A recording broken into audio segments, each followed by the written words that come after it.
मुंबई आतंकी हमला कांग्रेस और आईएसआई के बीच एक फिक्स्ड मैच था। अगर अजमल कसाब जिंदा नहीं पकड़ा जाता तो 26/11 हमले का रुख हिंदू आतंकवाद की ओर मोड़ने की कोशिश की जा सकती थी। I have said it on many occasions, it's a fixed match between ISI and INC. Please repeat that. It is a fixed match between INC, Indian National Congress, and ISI. 26. I say that with full responsibility. I have been telling it for 7 years, 8 years. I have asked Congress people to challenge it on national TV. RBS Mani ने दावा किया कि 2010 तक गृह मंत्रालय के आधिकारिक record में हिंदू आतंकवाद जैसा कोई शब्द नहीं था।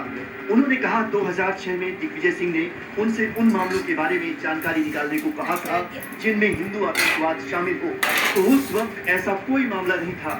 उन्होंने कांग्रेस नेता दिग्विजय सिंह और इशरत जहां मामले को लेकर भी कई सवाल उठाए हैं। In June 2006, Digvijay Singh had asked me to mine about cases where Hindu terrorism was there. I told him that there are no such cases. Another police officer whom later on in 2611 only I identified, recognized him as Hemant Karkare. He was sitting with Digvijay Singh and from Home Minister's office. All the senior officers were again in Pakistan.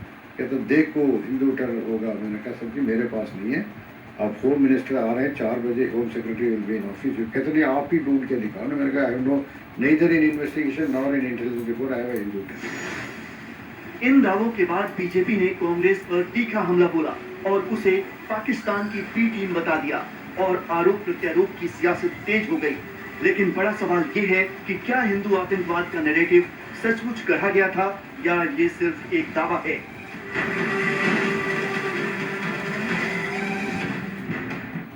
तो सच्चाई क्या है इसको जानने की हम कोशिश यहाँ पर करेंगे। सत्ता पक्ष विपक्ष सबसे यहाँ पर रिएक्शन लेना बहुत ज्यादा जरूरी है और इसी पर हम चर्चा यहाँ पर करेंगे। हमारे साथ तमाम जो मेहमान इस पर जुड़ चुके हैं, तुहिन सिन्हा जी हैं, प्रवक्ता है बीजेपी के, हमारे साथ जुड़ चुके हैं, बहुत बहुत स्वागत है आपका। विजय राठी जी हैं, प्रवक्ता है समाजवादी पार्टी से, बहुत स्वागत आपका। कुछ ही देर में विंग कमांडर अनुमा आचार्य, प्रवक्ता है कांग्रेस के, हमारे साथ जुड़ेंगे और हर्षवर्धन त्रिपाठी जी, वरिष्ठ पत्रकार है, वो भी हमारे साथ जुड़ेंगे। सबसे पहले तुहिन सिन्हा जी, आप ही का रिएक्शन इस पर क्या कहेंगे, क्योंकि ये तो फिक्स्ड मैच की यहाँ पर बात आ रही, 26/11 आईएनसी और आईएसआई के बीच में फिक्स्ड था, ऐसा कहा गया है आरबीएस मणि की ओर से। नमस्ते शिवानी जी, सबको नमस्ते। देखिए आरबीएस मणि जी उस समय एमएचए में अंडर सेक्रेटरी थे, तो निश्चित रूप से वो कुछ ऐसी जानकारी जानते हैं जो आपको और मुझे नहीं पता है। और जहां तक यूपीए के युग का सवाल है, 2004 से लेकर 2011 तक लगभग हर 40 दिन, औसत हर 40 दिन पर एक बड़ा ब्लास्ट हुआ ही था। बल्कि आज के दिन 13 जुलाई 2011 को मुंबई में एक बड़ा ब्लास्ट हुआ था जिसमें कि 21 लोगों की जानें गई थी। आज मैं उन्हें, उन सभी मृतकों को विनम्र श्रद्धांजलि अर्पित करता हूं।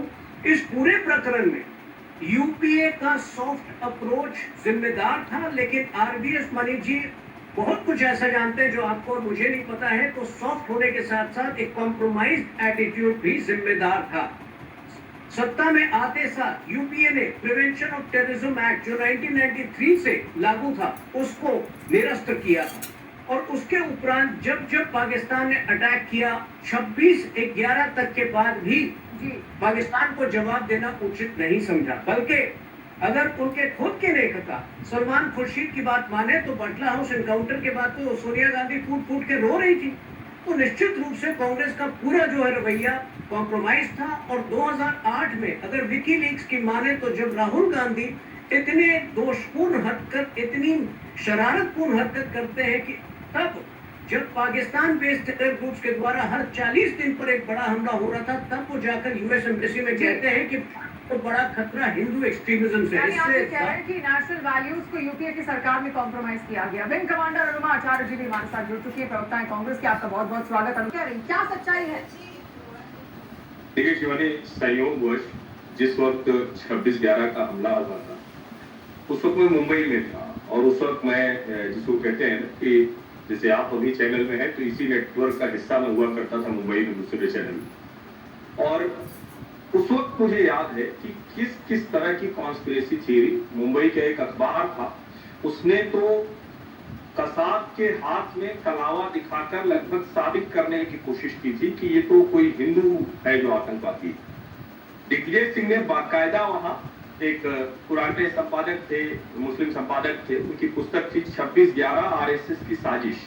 उस पुस्तक का लोकार्पण किया था और ये कोशिश की गई थी कि इसको हिंदू आतंकवाद कर दिया जाए।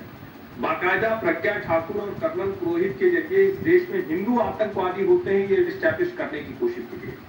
अभी ये जो है, मैं इसमें इस बात पर मैं सहमत नहीं हो सकता हूं कि कांग्रेस और आईएसआई मिले हुए हैं, लेकिन ये तो सच है, ये तो तथ्य है कि बाकायदा दिग्विजय सिंह सहित उस वक्त के पूरे स्टैब्लिशमेंट सहित, और अभी किसी को मैंने सुना कि सरकार के इशारे पर काम करते हैं, ठीक बात है। उस वक्त सरकार के इशारे पर हिंदू आतंकवाद की थ्योरी स्टैब्लिश करने की कोशिश की गई थी। जो लोग जानते हैं, बहुत अच्छे से जानते हैं कि अगर दोबारा ओमले जी ने नहीं पकड़ा होता जीवित, तो शायद आज इस देश में कुछ दूसरे तरह की कहानी होती। और उसको इससे भी समझिए, टीवी की बहस में लोग आकर कहते हैं कि नाथूराम गोडसे वो पहला हिंदू आतंकवादी था। अब इसी से समझ में आता, वो गांधी जी का हत्यारा था, लेकिन जैसे ही आप उसको हिंदू आतंकवादी कहते हैं, आपकी नीयत समझ में आती। तब से लेकर आज तक ये साजिश चल रही है, और इसीलिए ये कह देना कि कोई ध्यान भटकाने के लिए है, कौन सा ध्यान क्या भटक जाएगा। और राम मंदिर में चढ़ावा चोरी जिन्होंने किया है, क्या उनके खिलाफ कार्रवाई नहीं हो रही या नहीं होगी? क्या उस पर डिबेट नहीं हो रही या कोई बोल नहीं रहा? चाहे टीवी चैनल हो, अखबार हो, या हम जैसे इंडिपेंडेंट जर्नलिस्ट हो, कौन नहीं बोल? सवाल यहाँ यही है कि क्या ये एक ऐसा सच है जो कांग्रेस को बार बार परेशान करता है और एक बार फिर से परेशान करता हुआ दिख रहा है। ओके, अब बीजेपी के पास में आती हूँ, क्योंकि बहुत सारे आरोप यहाँ पर तुहिन सिन्हा जी आप पर लग गए, क्योंकि ध्यान भटकाने की कोशिश आप कर रहे हैं। जो मेन मुद्दा है वो राम मंदिर है, लेकिन आप कूल किट एक सेट कर ये ध्यान भटकाने की पूरी कोशिश यहाँ पर की जा रही है। क्या वाकई बीजेपी का ऐसा एजेंडा है जैसा कांग्रेस कह रही है? ध्यान भटकाने की कहाँ कोशिश हो रही? क्या जो जांच रुक गई है? क्या जांच तो नहीं रुकी? और मैंने पहले ही कह दिया है, सबरीमाला में इनको पांच साल लगे थे एसआईटी का गठन करने के लिए, वो भी जो है केवल हाईकोर्ट के हस्तक्षेप के बाद हमने तो तुरंत तरीके से एसआईटी का गठन किया, एसआईटी अपना काम कर रही। तो ध्यान भटकाने का ये कदापि प्रयास नहीं है। मैं 2 सवाल कांग्रेस से पूछना चाहता हूँ, एक समाजवादी पार्टी से पूछना चाहता हूँ, दूध का दूध पानी का पानी हो जाएगा। पहले कांग्रेस पार्टी से, क्या सलमान खुर्शीद जी का ये सार्वजनिक बयान नहीं है कि बाटला हाउस एनकाउंटर के बाद सोनिया गांधी फूट कर रो रही थी? पहला सवाल। दूसरा सवाल, क्या 26/11 के मात्र 1 साल बाद दिग्विजय सिंह ने एक पुस्तक का लोकार्पण नहीं किया था? उस पुस्तक का नाम था 26/11 आरएसएस की साजिश। वही दिग्विजय सिंह ने हाफिज भाई, ओसामा जी क्या नहीं कहा, वो तो अलग विषय है, वो उनके संस्कार है। समाजवादी पार्टी से सीधा प्रश्न, जब इनकी सरकार थी 2012 से 17 के बीच क्या इन्होंने कई बार प्रयास नहीं किया था कि जो आरोपी अयोध्या और बनारस के ब्लास्ट में जिनका नाम था उन पर केस वापस दिए जाए? तमाम प्रयास इन्होंने किया था। क्यों किया था? अगर ये जवाब दे दे तो दूध का दूध पानी का पानी हो जाएगा।